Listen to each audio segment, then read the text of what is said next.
Cinema చూసి full enjoy అందరు రావచ్చు. ముందే ఇన్ని రోజుల నుంచి మంచి సినిమా లేక కళ్ళు కాయలు కాచినాయి. కానీ శేఖర్ కమ్ముల 2.0 సినిమా తీసిండు. అసలు ఎట్లుంది సినిమా?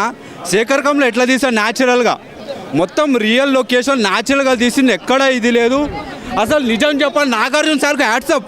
ఇట్లాంటి రోల్ చేసి ఆయన ఈ దీనిలో జీవించిండు. ధనుష్ అంటే ధనుష్ కనిపించాడు, దేవ అనిపిస్తాడు దీనిలో. ఏం యాక్టింగ్ ఫస్ట్ నుంచి లాస్ట్ వరకు అదే భిక్ష లాగానే ఉన్నాడు. హీరో అంటే ఎట్లు లాస్ట్ కన్నా ఫైట్ చేస్తాడు, ఏదో చేస్తాడు, ఊహిస్తాం. అట్లా లేదు, లాస్ట్ వరకు భిక్షగాన్ రోల్లోనూ జీవించిండు ఆయన. రష్మి కూడా మొత్తం న్యాచురల్ శేఖర్ కమ్ముల డైరెక్షన్ అట్లా ఉంది. కానీ వేరే లెవెల్. 3 గంటలు మనం అనుకోవడం, కానీ ఎక్కడ కూడా ఒక్క నిమిషం ఇట్లా అనిపించదు. ఆ బీజిఎం కానీ మ్యూజిక్, ఆ బీజిఎం ఇట్లా నడిపిస్తుంది సినిమా. ఏం జరుగుతుంది అనిపిస్తుంది. ఆ సస్పెన్స్ కాదు, థ్రిల్లర్ కాదు, కానీ ఆ మ్యూజిక్లో అట్లా మనం తీసుకెళ్తుంది.